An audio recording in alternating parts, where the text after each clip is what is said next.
So let me get started by welcoming all of you mentors, mentees, volunteers, and new people, who have found us maybe on social media or Google search or Eventbrite. So thank you for joining us today. We're glad that the topic has attracted you to join us tonight.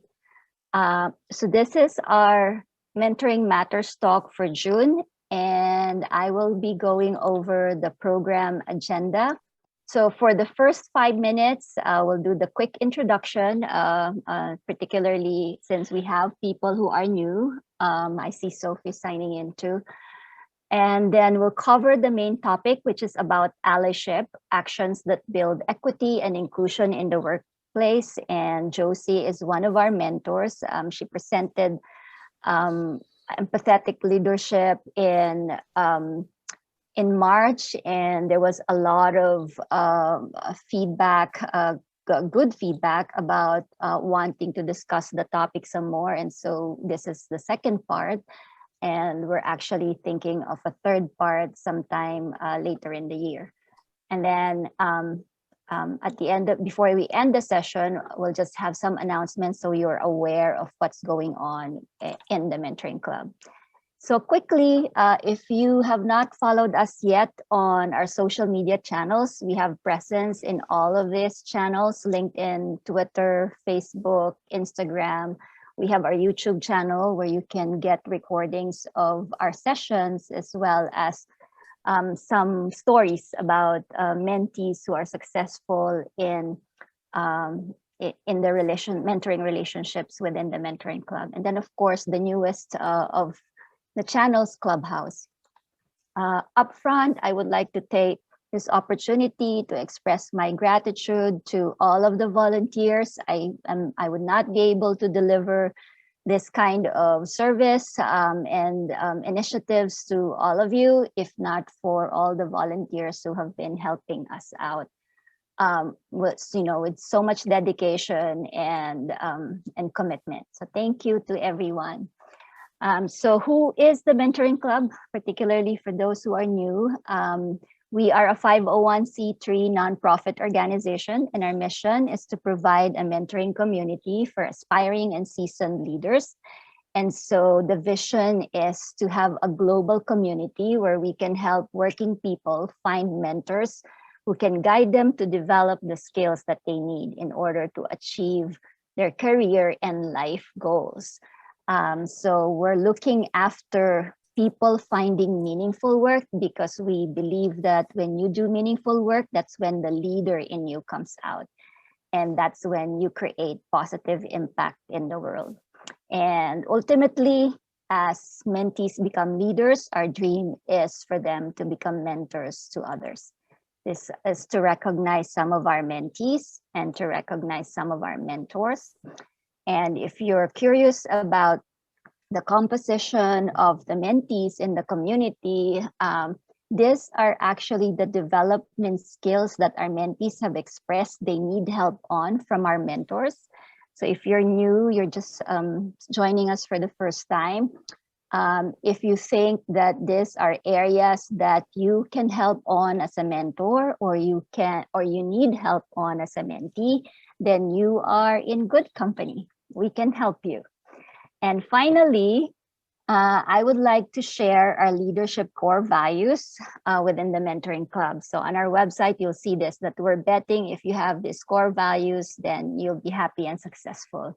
So the first three, integrity, honesty, commitment, we believe is what make us trustworthy as individuals and professionals. Vision and execution, we believe, are what make us successful leaders. And then humanity, contentment, family, we believe are the social grounding forces anchored on love that actually keep us happy and balanced, and our life balanced. So with that, that is the Mentoring Club, and we will go into our main session this evening. Again, our topic is allyship, actions that build equity and inclusion in the workplace. And our speaker is Jossie Haines, and I'll let Jossie say something about her background. Hi, everybody. I'm Josie. It's great to be here with you tonight. I'm currently the VP of Software Engineering and Head of Diversity, Equity, and Inclusion at Tile. And so I'm really excited to be getting to talk with you today.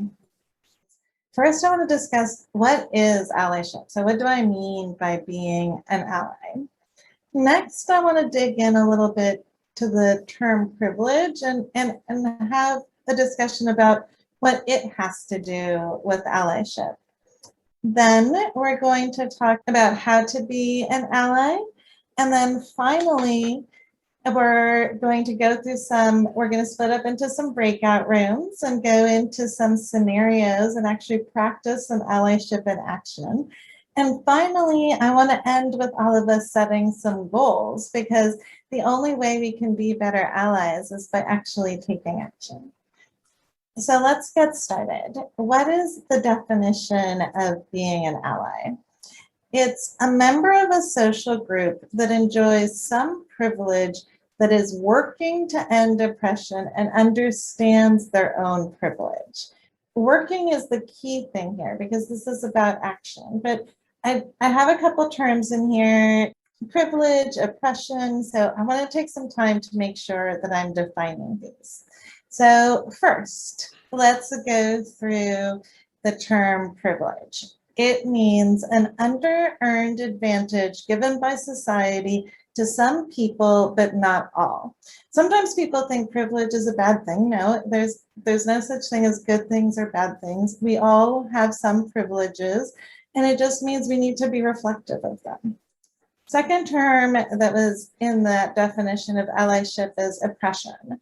And oppression is systemic, pervasive inequality that's present throughout society. And it benefits people with more privilege and harms those with fewer ones. And a marginalized person is a member of a group that's the primary target of a system of oppression. And I want to go through these because it really goes back to the definition of being an ally. And it's really, ally is a verb. It's not an identity. So being a marginalized person takes no action. It's an identity that you have. Acting as an ally, though, is about action, and it's not an identity. And so that's why we're going to talk about ally skills. Sometimes, depending on the situation you're in, you can switch between being a marginalized person and being an ally. Why do we want to focus on ally skills? Well, in an experiment, researchers found out that when marginalized people are the ones who are focusing solely on increasing diversity, the supervisors actually give them worse performance evaluations. But when somebody with more privilege does it, it actually doesn't harm their evaluations and may improve them. And so that's why it's so important that everyone's really looking at allyship. I start with, what does privilege have to do with it? Privilege, like I mentioned earlier, is often treated as something negative. Having privilege doesn't automatically mean you're biased against those with less privilege. And a lack of privilege doesn't mean you can't be biased yourself. I'm going to take a moment and go through a list of 50 privileges that people experience in the tech workplace. I want to raise awareness because they're all related to benefits and obstacles people can face. So take a moment to listen as I read through this list. How many do you identify with? Have you thought of them as privileges before? And do any of the items on this list make you wonder, does anyone actually face this challenge? 1, you are white. 2, you are male. 3, you identify as the gender you were assigned at birth. 4, you're referred to by gender pronouns with which you self-identify. 5, you're under 40. 6, you don't have disabilities, visible or otherwise. 7, you have a college degree. 8, you attended an elite university. 9, you've paid off any student loans or never had them. 10, you were born in the United States or you're a citizen of the United States. 11, if you're not a US citizen, you have a green card or work visa that's independent of employment. 12, English is your first language. 13, you don't receive comments about your accent or the way you pronounce certain words. 14, you've never felt passed up for a job based on your gender, ethnicity, race, age, body shape, size, or sexual orientation. You feel comfortable openly speaking about your significant other. You're not the primary caregiver for somebody else. You feel welcome at networking opportunities, regardless of your gender, ethnicity, age, body shape, size, or sexual orientation. You aren't asked to do menial tasks that colleagues of another gender or skin color are asked to do. 19, others don't routinely assume you're a lower seniority level than you are. 20, you feel comfortable actively and effectively contributing to the meetings you attend. 21, you're rarely interrupted or ignored in meetings. 22, you're confident that if you raise an idea in a meeting, you'll be credited for it. 23, your manager maintains eye contact with you when you're speaking. 24, you've recently received feedback about a technical skill you've learned. 25, you have spare time to spend on open source projects or learning new technologies. 26, you haven't been told to wait your turn for a promotion or plumped assignment behind an equally qualified peer. 27, you haven't missed out on a promotion because of concerns you wouldn't be able to handle the required travel. 28, you can't talk about politically oriented extracurricular activities without fear of judgment from colleagues. 29, you feel welcome on projects, regardless of your gender, ethnicity, race, religion, age, or sexual orientation. 30, you've never been called a diverse hire. 31, when meeting people at technical events, they assume you're in a technical role versus the partner of an attendee or that you've worked in a non-technical role. 32, at events, people don't mistake you as a member of the catering staff. 33, you don't receive unwanted sexual advances at work. 34, you haven't had to change teams or companies because of harassment. 35, you feel physically safe at work and under professional settings. 36, you feel safe leaving work at night and going home after evening events. 37, your commute is less than an hour. 38, if you lose your job, you're confident you can land another one without worrying about paying the bills. 39, you can afford to join out-of-office lunches or after-work social activities. 40, you're not financially supporting a parent, grandparent, or sibling. 41, you have a partner who takes on a large share of household and family responsibilities. 42, you're rarely, if ever, late to work or miss work because of a child's illness or family emergency. 43, you don't have a long career gap on your resume. 44, you feel comfortable with coworkers knowing your religious beliefs. 45, people don't ask if they can touch your hair. 46, you've never taken snacks from work because you can't afford to buy food for the weekend. 47, you're comfortable speaking in meetings without worrying somebody will find a flaw in your logic and prove you're not qualified to be there. 48, you don't receive abusive comments on social media. 49, you don't remember the last time somebody was condescending or overly pedantic when explaining a topic to you. And 50, last but not least, you don't depend on a sponsor, mentor, or any other ally to be taken seriously. I know it took some time for me to read through these, but it was intentional. And it was so you would slow down and think about these. And so I'd love to open it up for those of you as you were listening. And what did you think? Do you have more or less power than you thought? Were you surprised by some of these privileges or things you hadn't thought of before? I'll just comment on your one point about privilege, about people seeking flaws in your logic. I'd like to make a point. Recently, I changed my role within my employer. Now I work with a lot of people with I'll call it high academia backgrounds. And I'd argue they poke at each other regardless. To the best of my perception, there is no religion, age, whatever thing. If they can poke a finger at someone else, they will poke a finger, regardless of all the rest. I was a bit sad to see that because it didn't happen in the former part of the company I was working in. But I just wanted to throw that out, help break the ice, in that some of the items on a list of 50 are not necessarily linked to a specific trait. It's just Yep, fair point. Yes. Yeah. So I think to John's point, these are probably people that call themselves or think of themselves as intellectuals, and so however hard they are on their colleagues, it's all the same for them.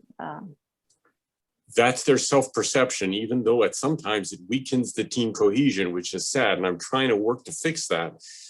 But I don't want to distract from your main point. I just wanted to break the ice here.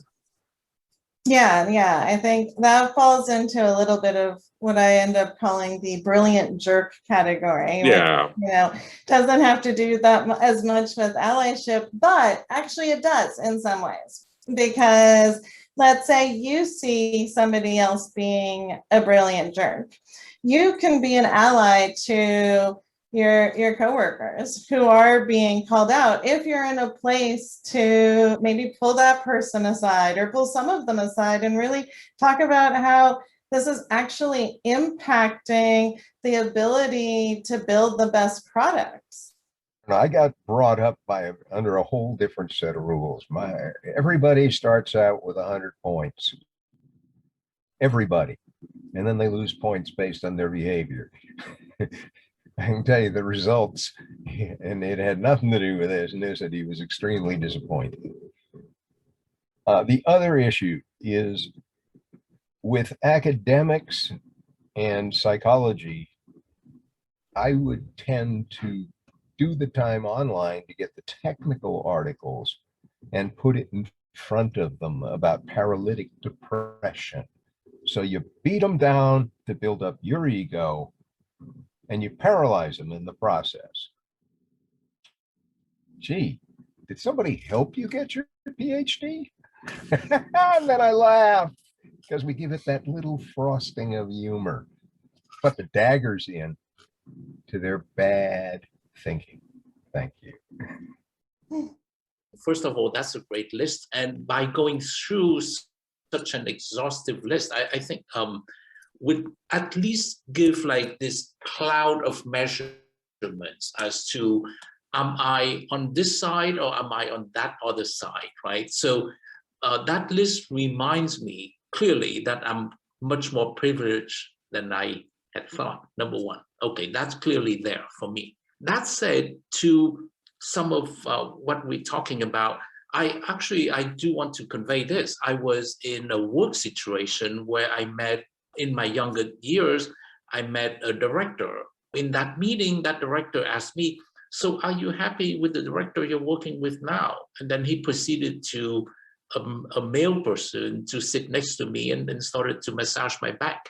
Okay, so I did feel uncomfortable, but hey, not threatened, but uncomfortable. Okay, so those things happen. But that said, your list says something to me that I'm not 100% privileged, clearly, but at the same time, I'm clearly very privileged. Let me put it that way. So that list works that way for me. I mean, humans are not measured 100% or zero, right? Mm-hmm. So yeah, it's just a good gauge. Yeah, and that's exactly the point of why I reflect through this, is because we all have privileges, and it's really about thinking about how can we use those privileges we have to help those that don't have those privileges or have less privileges. For me, as a woman, there are some areas where I am marginalized, especially in tech.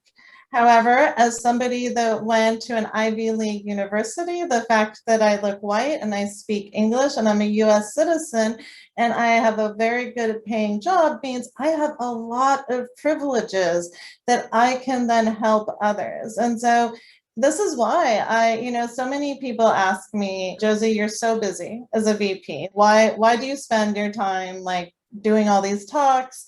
And it's because this is so important to me that we take the time to think about how we can help up leveling others. So there's one other note to that, is that oftentimes assumptions are made about privileges that are absolutely incorrect. Okay, because people take a look at me, therefore I must have these privileges. Mark, you look like a bunch of trees. That's right. And I'm privileged to look like a bunch of trees. Are you going to turn your camera on? I am in and out right now. Oh. I'm having to do evening multitasking chores because of several items actually mentioned in the privilege list of not meeting those. So it's kind of like the assumption that the person who takes care of the house in a marriage is the wife. Not true. The person who does the cooking in the family is the wife. Not true. And the list goes on. I've had to continually fight the opposite problem quite often throughout my career. Because assumptions are made, I therefore cannot contribute in areas I can contribute greatly. And that's just one example. It goes both ways. Josie, I was wondering if you could expand a bit on point number 5, because a lot of your points were pretty straightforward, but the one about being under 40 struck a bit deep there, and I'm just wondering. Ageism is rampant in the tech workplace. I think it's one of those things that's not really spoken about as much. Also, if you're too young, and I used myself as an example, I was 18, 19 years old, and I was the international specialist for a large computer company. At 18? At 18. So you found age discrimination, people weren't believing you because you were so young? Yes, I could not rent a car, and I had to be escorted all the time in order to get past security. Now, Josie, you as a VP, you're probably hiring people or involved in the hiring to some extent. And how does that 40-year-old ageism affect your hiring practices or what you tell the teams as you try to do your hiring? In hiring specifically, you want to add processes to reduce bias because we all have unconscious bias, whether it's age, whatever, like we all have them. One of the best ways to deal with it is to structure the interview processes in such a way, and the whole recruiting process, honestly, in such a way that you're reducing bias. Reviewing your job descriptions for gendered language, taking the time to do really structured interviews. And people don't understand what structured interview actually means. A lot of times people think, oh, well, we wrote down all the questions we're going to ask, and that's structured interviews, right? And that's actually not it. Structured interviews is actually starting from the job descriptions, making sure the job description really has everything you're really evaluating somebody on. Then from that, you're defining the competencies and the skills you're evaluating people for. And then from that, you have the example questions that you're going to ask and make sure that you're covering all the different areas across all of your interviewers. But have you been able to convince your hiring managers to actually act on that? Because it's one thing to say this is what you should do. It's something else. Do they actually follow it? Yes, because I enforce it in my engineering managers. I hold them accountable for hiring for diverse hiring. They're sourcing candidates and making sure we're including a representation. And I'm sitting in those tech recruiting sinks every Friday asking our sourcers, okay, where are diversity numbers and why aren't they high enough right now? It's also about partnering with the community, doing outreaches, right? And trust me, we're not perfect. There's still quite a ways to go. We're really kind of going through hard struggles right now because we're also in a big hiring push. It's about working your way there. And I say it's about starting with the metrics. You're not going to change anything that you don't measure. So start with measuring, where are the drop-offs in this pipeline? Where are you seeing, how many candidates from different underrepresented backgrounds are you getting in the door? Where are you sourcing from? If it's just on LinkedIn, guess what? You're not going to get a very diverse source of candidates. All right, but aren't you also limited by the pipeline of who graduates from a university? Like if you're looking for a certain type of software engineer or whatever, you probably want a university degree. Then you're limited to what comes out of the universities, right? Or am I wrong? Have I missed something? Let's say you need a senior engineer who's doing a very specific job. Yes.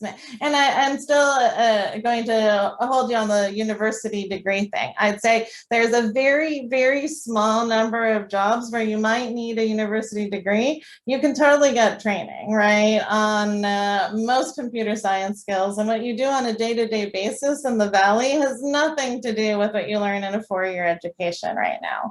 I was a software engineer for 5 years with a chemistry degree until I went back and got my master's in computer science. It's definitely possible to work in this industry without a CS degree, but there's bias against that, right? And so that's part of the challenge.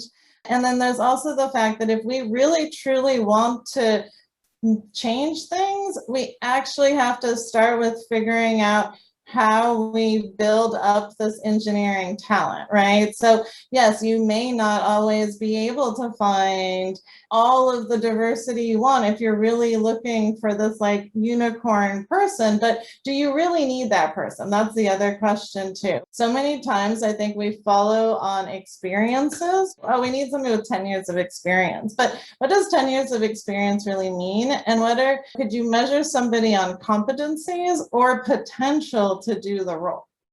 Or potential to do the role in 3 or 4 years of internal training, which is at times a gotcha. That is definitely true, yes. There is no magic bullet. This is why we've been struggling with this for 20 years, but we need to just be more intentional about it, I think, going forward. But I actually want to keep going so we don't run out of time to do our next scenario. This discussion nicely leads into this slide, which is at a high level, how can we be better allies? First, it's starting with listening. Listen to others. Believe the stories you hear from your underrepresented coworkers. I hear stories from women in tech all the time about how they're being harassed on a regular basis. And so many times when they go tell other people these stories, the first thing they hear is, really? That happens? And it's like, yes, these things do happen. And we need to start by believing that, yes, they do. The second one is acknowledging, right? We went through the privileges. So acknowledge what privileges you may have. Acknowledge what implicit biases you may have and how those can actually impact decisions you make. So maybe when you're making a decision, slow down and take the time to think about the biases you may have and how those impact them. We have to be willing to learn about the history of struggles of our coworkers and everybody else and learn how to be a better ally. This is a learning journey. It's not like a magic checkbox that I have now become an ally. Allyship is a journey and it's about constantly learning. And we can't always expect underrepresented groups to be the ones teaching us. We need to be taking action on learning ourselves. 4 is reflection. Reflect on how you may be participating in enabling bias or prejudice in your workplace. Reflect on your hiring practices, your performance evaluation practices. What are things you can improve? 5, take action. How can you change bias systems and call them out? How can you use your privilege to address change? How can you be a bias interrupter? Later in this slide deck, I have some references, and one of them is a book that Kim Scott recently released called Just Work. And I love the book because in it, she talks about normalizing the concept of being a bias interrupter, because bias honestly happens all the time in meetings, right? And we just don't call it out because we feel bad to, or we think, oh, it's not a big deal. But guess what? For the people who are marginalized, it feels like death by 1,000 paper cuts or microaggressions. And so she talks about normalizing, breaking up, being a bias interrupter. So maybe once or twice, even during a meeting, it's okay to call out bias, and it's just a normal part of your day-to-day. 6, admit mistakes. We're all going to make mistakes on this allyship journey, and that's okay. It's about admitting you've made a mistake, being willing to listen and accept criticisms with grace. And finally, it's about doing this work every single day. I wanted to make this a little bit interactive. We're going to go through some scenarios and do a group discussion. And I want you to take this from the perspective of what could an ally do? I'm going to read through 3 scenarios and focus on how someone could act as an ally in this scenario and not as the marginalized person. So you in this description is a theoretical person who could act as an ally, not a literal you. We're going to break out into groups of 2 or 3 and make sure each person has equal opportunities to speak up. And so let's start with scenario 1. And you're going to get to pick one of these 3 scenarios for a discussion. So scenario 1 is, in your team meetings, you notice that women don't necessarily speak up nearly as often as men. And when women do speak, you notice that they are interrupted more often than men. So that's scenario 1. Scenario 2, diverse promotions. You're in a meeting about how to raise your organization's low rate of promotions of people from a marginalized race or ethnic group. A colleague of yours says, I'm all in favor of fairness and equality, but let's be careful not to lower the bar. Scenario 3, cultural differences. One of your direct reports avoids speaking to another of your direct reports. When you ask, they say it's because of that person is gay and homosexuality is against their religion and not acceptable where they grew up. When you push back, they say that you should be more considerate of people from other cultures. So breakout time. Pick one of those 3 scenarios and then discuss what could you do as an ally. Reflect on your own biases and privileges, and then at the end of the 10 minutes, we'll get back together and discuss. So here's scenario 1. So this is the meeting one.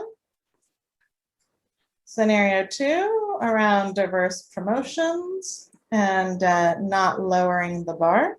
Scenario 3, cultural differences, where the direct report avoids speaking to the other. All right, I'm glad people enjoyed these breakout rooms. So I wanted to just take a few moments, go through each of the scenarios, and just provide some tips on how to effectively deal with them. Effective and just meetings have structure. Similar to how I was talking earlier about structure in recruiting practices, it's about structure in meetings as well. How do you provide structure? Make sure you're starting and ending at the right time. You have a note taker, you have a facilitator, you have an agenda that's sent out ahead of time. You're really taking note of who's speaking the most. Are there patterns there, right? You can really be an ally if you see women being interrupted or spoken over by saying something like, oh, hey, I think so-and-so didn't finish what she was saying. Maybe we should get her back to what she was saying. And so I think it's, I'd love to hear if anybody else had any other ideas when they were discussing this scenario. I can just give you a real example of what my colleagues did. Whenever I was starting at Hewlett-Packard back in the late 80s, I was one of the first women who was a repairman for the Analytical Products Group, and they gave me a little a cartoon that said, "That's a wonderful idea, Miss Smith. Perhaps one of the men would like to repeat it." I love it. I think in our group, it was Hong and Sophie, and we got different perspectives in terms of what Sophie and I, as young professionals, would do in that scenario, as well as Hong as a older man, what he would decide. I said that in order for me to be an ally in this situation, I would identify as a man.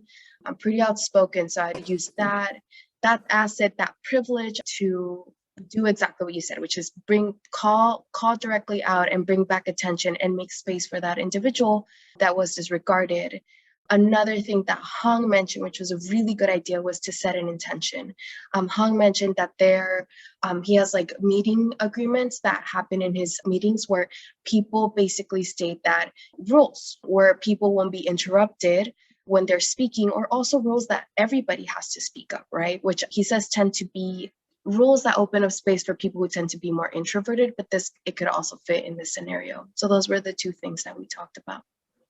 Awesome. Yeah, those are great. All right, on to the next scenario here. So the next one was diverse promotion. For this one, it's really about reframing the discussion. There's an assumption sometimes that everyone has equal access to promotions, but the reality is that people from marginalized race or ethnic groups actually face a much higher bar than others, and who often get exceptions to the process. Actually, the problem is that marginalized people have to pass a higher bar, and we have to fix that. I'm curious, though, what discussions, since this one usually brings up a lot of fascinating topics. I'll just share kind of a snarky from my perspective. I usually say, hey, we've been hiring underqualified men for decades. Why don't we just hire a few underqualified women for a change? I love it, Kim. Kind of old-fashioned. We focus just companies I have any authority over. Focus just on performance. I sometimes say, look, I don't care if they do certain ugly things with animals in the backyard, as an example. It's none of our damn business. Now let's take care of our customers. If we're not focused on taking care of the customers, we have no justification to exist as a company. And if a person doesn't fit with that dedication to the customer, far more than that every other week compensation us management types struggle to increase. Yeah, we do. We value our people, all of them, including their diversity. And it's a view we don't hear often enough today. And by that, I mean the positive example of people like my grandfather. Thank you for allowing me to share. All right. And then, Hong, go for it. Yes, before I go to the next one. I have a comment and a story. My comment is this. So what happens a lot about promotion is visibility, right? It's not whether somebody is good or not good. It's really visibility. Somebody may be doing a really good job, but if it's invisible, that person is not going to be promoted. And that's by and large the majority of situations. And people who happen to be visible and that tend to not be marginalized people, then they get promoted. Right. The game is stacked. It is absolutely stacked, number one. Without anybody wanting to do something funny, it just happens so. Now, the other thing is a story that I have is this. I was on the board of a nonprofit, and we were planning to recruit new board members as a number of board members were going to retire. So what we did was a very good process. It's a process of creating a whole matrix of what kinds of board members do we need and what is being filled currently and who's going to retire. And now we know the empty slots that we need to fill and recruit board members that will fill those. So it's not one person, it's not each and every candidate board member, but to fill the whole thing.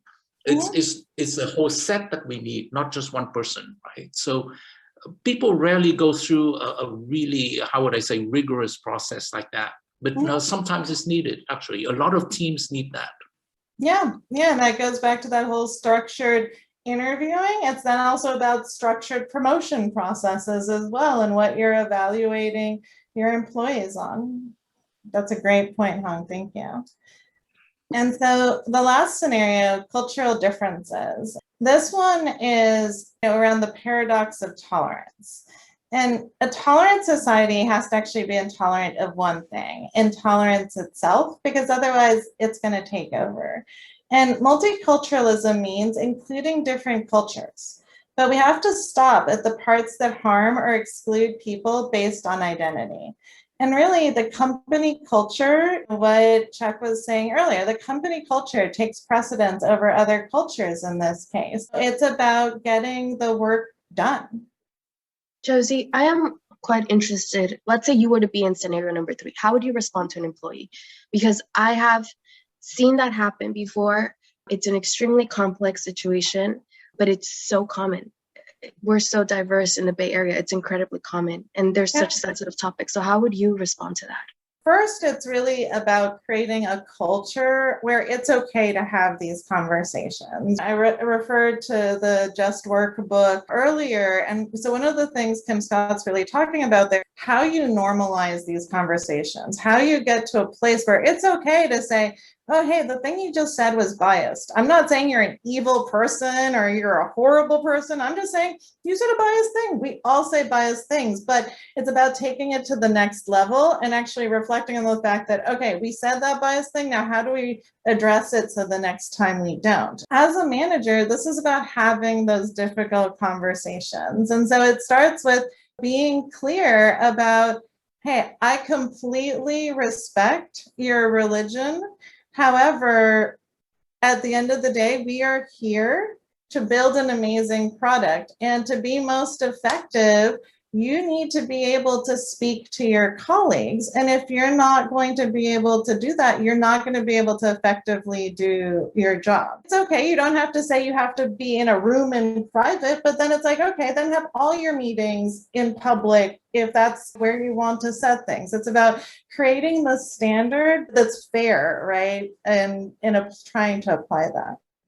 Yeah, sometimes I feel like those scenarios have to go all the way down to more like a high level of emotional intelligence. I cannot imagine anybody trying to have that conversation, right? So somebody says like, I don't want to be with that person, they're gay, but then you say that's against my religion, right? Something so important, each identity, so each person. And when managers see that their employees are going through such complicated situations, if companies should be sponsoring for that employee to maybe take a class, right, or a workshop so they can learn a little bit more of the realities of like LGBTQ and queer folks. I think we have this conversation a lot in DEI, but when it comes down to actually being in those scenarios, I don't think I've ever seen anybody handle it in a way where one person or the other person or the manager themselves is like freaking out or not knowing what to do.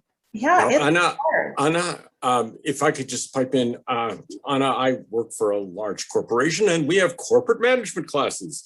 And one thing I can say is one common aspect in corporate classes on management, they talk a lot about what is the legal term protected classes. That's the term. Now, religion and sexual identity and gender identity and so on, these are often protected classes, and there are clear rules against biasing. So one can always throw that out, but I want to give credit for Jossie, because Jossie, what I saw you did when you constructed scenario 3, you had 2 protected classes pitted against each other. Very, very clever of you in setting that up. And so, Anna, back to your point about training and education, I think if you dig deeply into the protected classes thing, that gives you a kind of a legal framework to even buttress some more points on it. Han, you had a comment? Yeah, I wanted to add something to this as well. There are things that are beyond also the protected classes, as John put it. I tell you the story. So my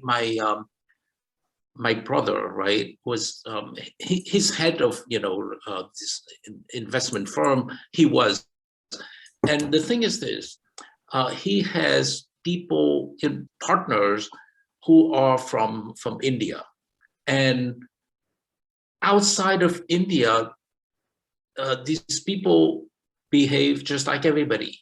And he said it's really quite striking when they go to India, these people scream at other folks who are in a different class.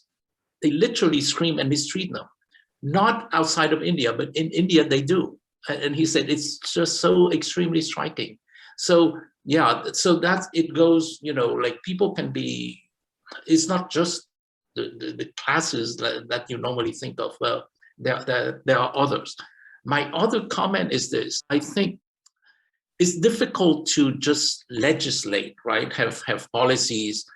You know, even culture in the company, it's mostly the culture that bears down, is the culture within the group, by the head of the group. So we should lead by example. You know, how we treat each other is really important, because everybody else will do the same, especially if you're the head of the group. We talk about lean and all that. We copy Toyota and all these things. We talk about Kanban and just in time. The one thing about lean is respect of others. And when you forget that, guess what you get? You know, just Kanban and just in time. And that's not resilient, even in business. And that's a great point. And this adds to something Anna brought up earlier as well, which is there's really three pillars that I say if we want to move the needle with respect to DEI. The first one is comprehensive DEI practices. The second one is having an inclusive culture. And the third one is about those effective and fair management practices and principles. And it's shown like if you don't actually train your managers and leaders, as well as having your DEI practices, you're actually not going to move the needle. And so that's why all of these things that you're all talking about is so crucial to the DEI story. But a lot of people don't think about how intertwined they are.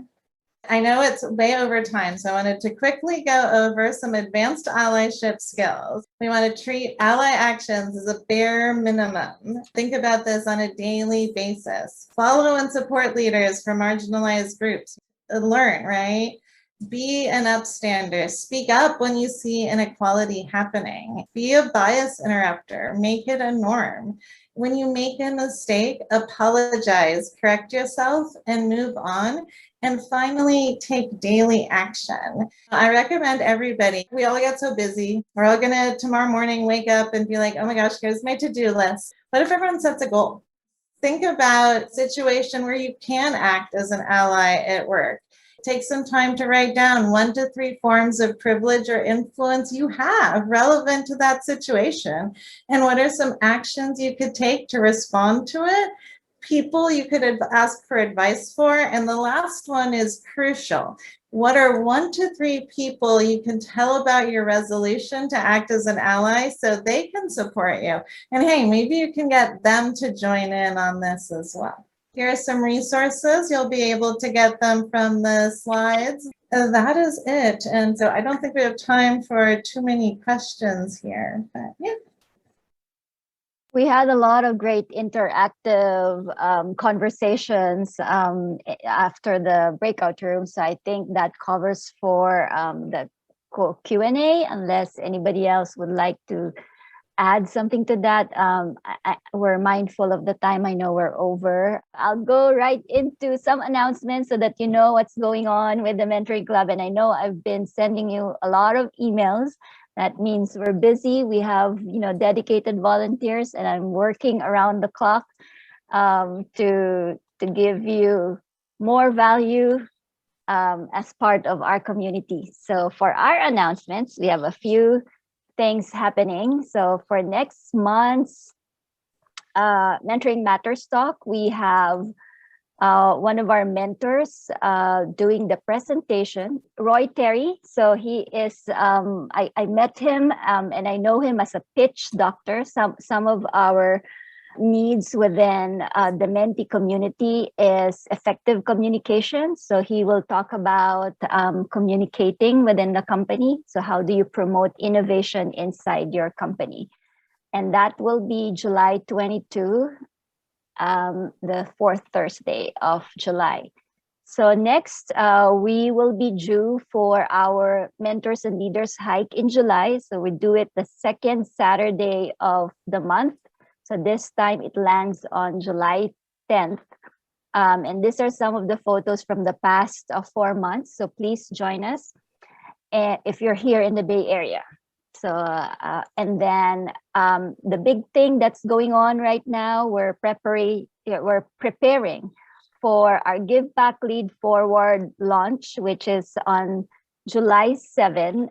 So the fundraiser lasts for 33 days. And we've had some briefings about this already. So please go ahead and support us on this fundraiser. Our goal is really to build our capacity so that we can hire people and that will allow us to help more mentees and mentors.